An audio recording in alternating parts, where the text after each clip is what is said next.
The clatter of dishes and soft hum of chatter filled the air at the Rosewood Bistro, a small corner restaurant with flickering golden lights and the smell of baked bread drifting through the air.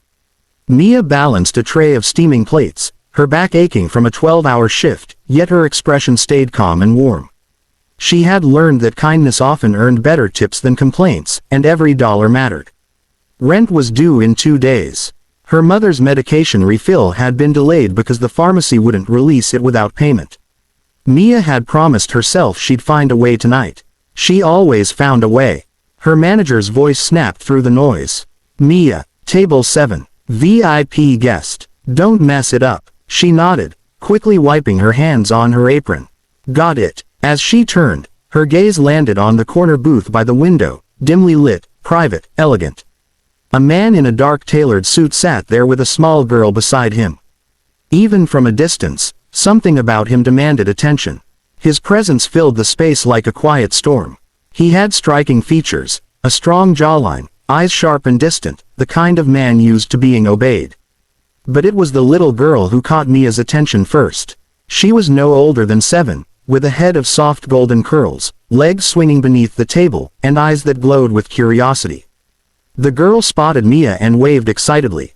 "Hi," she said loudly enough for nearby diners to glance over. Mia smiled despite herself. "Hi there." The man, her father, presumably, lifted his gaze, meeting hers. For a moment, Mia froze.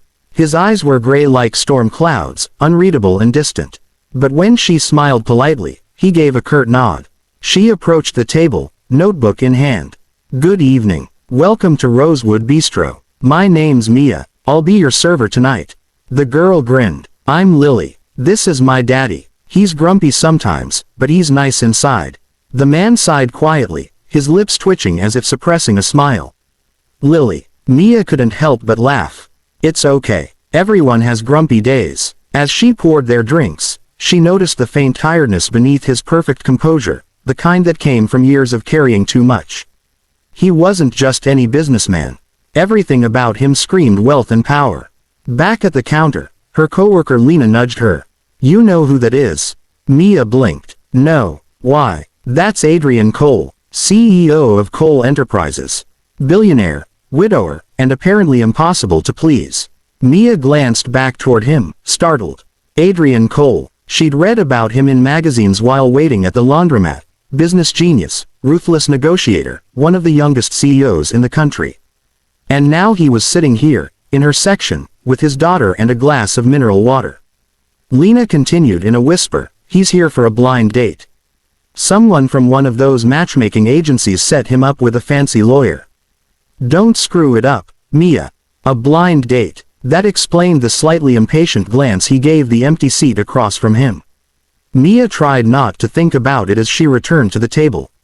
"Would you like to start with appetizers while you wait?" Adrian checked his watch. "No, thank you. My guest should be here any minute." Lily looked up. "Daddy, can I get the chocolate milkshake? Please." He sighed softly, his stern expression melting just a little. "Fine, but only one." Mia smiled, coming right up. When she brought the milkshake, Lily's face lit up like it was Christmas morning. "Wow, it's so pretty. I added a little extra whipped cream," Mia whispered conspiratorially.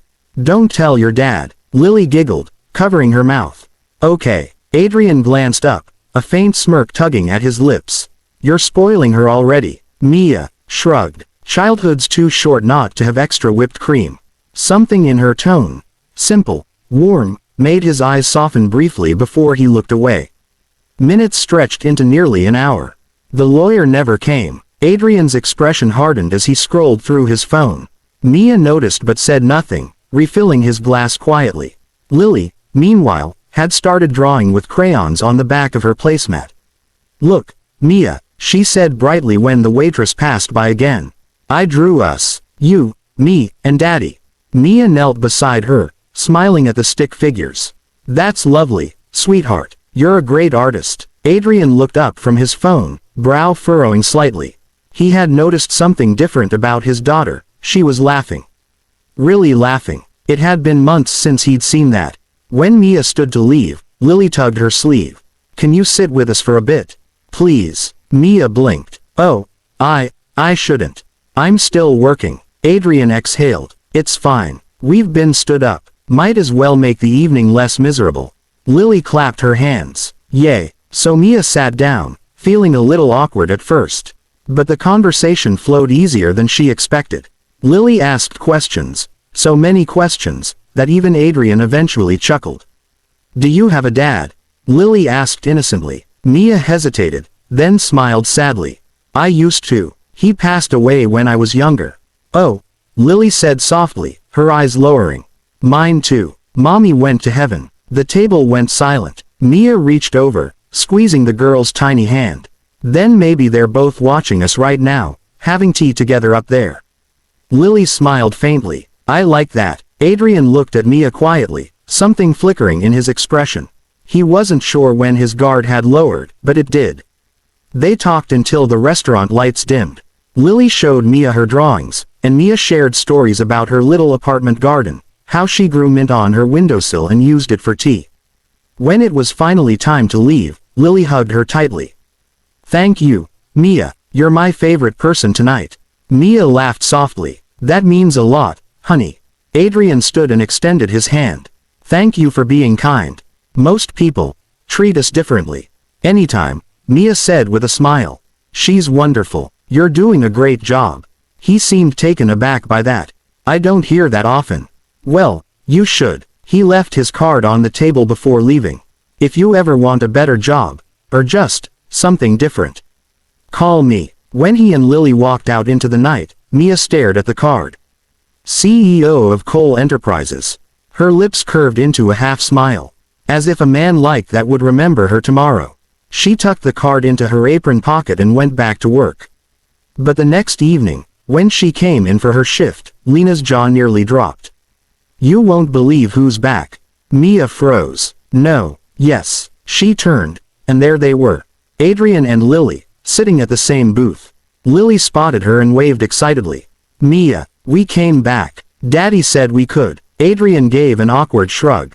She insisted. Mia laughed, walking over. Well, I'm glad she did.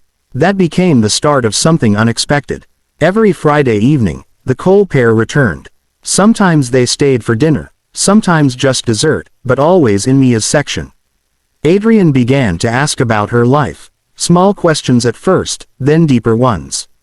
She learned that he had lost his wife 3 years ago to an illness that no amount of money could cure. He learned about her mother's heart condition and her constant struggle to stay afloat. One night, after closing, Adrian lingered by the counter. You shouldn't be here this late, he said quietly. It's dangerous to walk home alone. I'll be fine, she replied. I take the long route. It's well lit. He frowned. I'll drive you. I can't ask you to do that. You didn't ask. It became a habit. He drove her home after her shifts on Fridays. Their conversations during those drives became the highlight of her week. Talks about books, childhood dreams, and everything in between. He wasn't the cold CEO the world painted him to be. He was thoughtful, wounded, and deeply protective of his daughter. And Mia, she found herself smiling more in those moments than she had in years. One Friday evening, it rained. The restaurant was quiet, nearly empty. Adrian and Lily sat waiting as thunder rolled outside. When Mia brought their dessert, Lily asked the question that would change everything. Daddy, she said with complete seriousness, can we keep her? Adrian blinked. What, can we keep her? Lily repeated, pointing at Mia. She makes you smile. You never smile like that. And she's nice to me. Please, Daddy. Mia froze mid-step, cheeks burning. Adrian stared at his daughter, speechless. Lily, he began, flustered, that's not, she's not. Mia laughed awkwardly. It's okay. Kids say funny things. But Lily only looked at her with those big, hopeful eyes. You make us happy. I wish you could stay forever. The restaurant felt impossibly still for a moment. Adrian's gaze met Mia's across the table, and something unspoken passed between them, something soft and dangerous and real. He cleared his throat, forcing a smile. Lily, that's enough for tonight. But the girl's words hung in the air long after they left. That night, when Mia walked home under the rain, she couldn't stop thinking about them. About the way Adrian's eyes softened when he looked at his daughter, or at her. About the strange ache in her chest whenever they left. She told herself not to dream. He was a billionaire. She was a waitress. They lived in different worlds. And yet, in that little bistro by the window, under the soft glow of warm lights, it felt like maybe, just maybe, those worlds were starting to touch. And neither of them knew that Lily's innocent wish, "Can we keep her?" was about to come true in ways none of them could have imagined. Mia never knew when their dinners turned into something more. Maybe it was the night Adrian stayed after closing, helping her wipe down tables because she'd hurt her wrist carrying a heavy tray. Or maybe it was the quiet car rides home, when Lily fell asleep in the back seat and Adrian's voice softened as he asked her about her dreams. Weeks became months, and Friday nights at Rosewood turned into a ritual. Adrian always reserved the same corner booth by the window, and Lily always brought a drawing for Mia, stick figures of the three of them, labeled Daddy, me, and Mia. Mia told herself it was just friendship, a sweet escape from her struggles. Adrian told himself it was nothing either, just gratitude for the woman who made his daughter smile again. But everyone else could see what they couldn't, that the walls between their worlds were slowly breaking. One evening, as the sun melted into the skyline, Mia was waiting at the bus stop when a black car pulled up beside her. Adrian rolled down the window. "Get in," he said simply. She blinked. "Adrian, you don't have to. Please. It's late, and it's not safe here." There was no arguing with that tone, the one that sounded more like concern than command. She climbed in, clutching her small bag to her chest. Lily wasn't with him this time. The silence between them felt heavier, but not uncomfortable. "You're quiet tonight," he said after a while. Mia smiled faintly. "Just tired. Double shifts. My mom's health isn't doing great again." His expression softened. "You shouldn't have to do all this alone." "I've always done things alone," she replied gently. "It's the only way I know how." Adrian's hands tightened slightly on the wheel. "You're stronger than most people I know." When he dropped her off, she thanked him, as usual, but that night he didn't drive away immediately. He watched her until she disappeared into her building, a small, cracked apartment complex that smelled of old paint and rain. He sat there for a long time before finally leaving. A few days later, Mia got a phone call that made her heart drop. Her mother had collapsed. The bills had piled up. The hospital demanded an upfront payment she didn't have.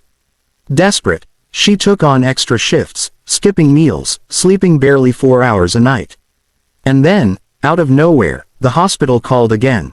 "Miss Parker," the nurse said, "your mother's bills have been covered. Full payment received." Mia was stunned. "By who?" "The note just says, a friend." Her heart told her exactly who that friend was.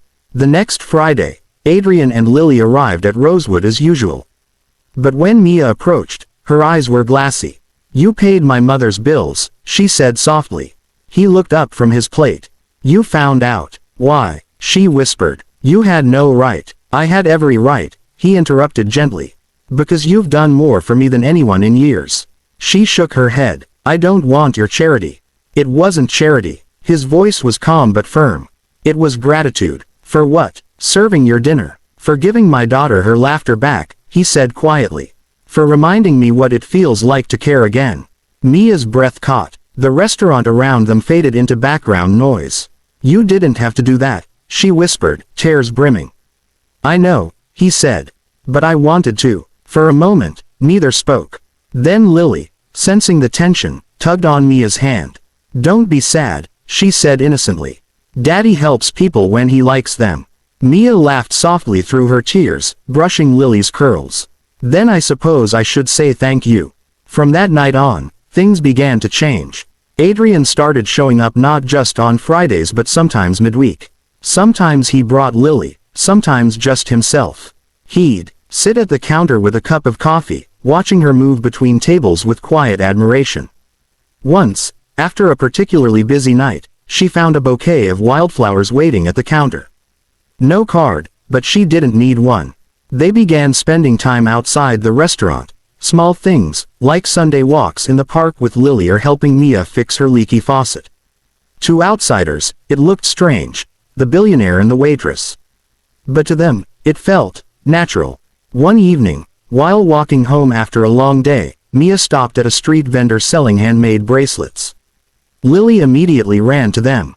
"Look, Daddy, this one has stars." Mia smiled. "It's beautiful. You like stars, huh?" Lily nodded. "Mommy used to say stars were wishes people forgot to make." The words hit Adrian hard, and Mia saw the shadow cross his face. Without thinking, she took Lily's hand. "Then we'll make one for her, okay?" Lily grinned. "Can I wish that we can keep you forever?" Mia froze, her cheeks flushing. Adrian looked torn between laughter and something deeper. He crouched beside his daughter. "You can wish whatever you like, sweetheart." Lily closed her eyes, holding the bracelet tight. "Then I wish we can keep Mia." Later, as they drove home, the air between them was quiet but charged. Adrian finally broke the silence. "You know, she talks about you all the time." Mia smiled softly. "She's a special kid. She's been through a lot," he said, eyes fixed on the road. Losing her mother so young, she stopped smiling for nearly a year. Then you came along, and suddenly she's drawing again, laughing again. "I don't know how to thank you for that." "Maybe you don't need to," she said quietly. "Maybe some people come into our lives just to remind us how to feel." He looked at her then, and for the first time, she saw it clearly, the loneliness, the longing, the man beneath the polished armor. Weeks later, on Lily's birthday, Adrian invited Mia to their home, a sprawling mansion on the edge of the city. She hesitated but couldn't say no. When she arrived, the house was decorated with balloons and ribbons. Lily ran to her with open arms. "You came. Daddy said you'd come." Mia laughed, setting down the homemade cake she'd spent all night baking. "Of course, I wouldn't miss it for the world." The party was small, just a few close friends, some staff, and laughter echoing through the halls. Adrian watched her the entire evening, the way she fit so effortlessly into his world, helping Lily open gifts, joking with the guests, making everyone feel comfortable. When the candles were blown out and the guests had gone, Mia stood in the garden, looking at the stars. Adrian joined her quietly. "She's happy," Mia said softly. "She is," he agreed. "Because of you." She turned toward him. "You give me too much credit." "I don't think I give you enough," he said, his voice low. "You've done something I couldn't do, with all my money, with everything I've built. You gave us a family again." Her heart raced. "Adrian." He took a step closer. "You make me want things I thought I'd stopped wanting." For a long moment, neither of them moved. Then he reached out, brushing a strand of hair from her face.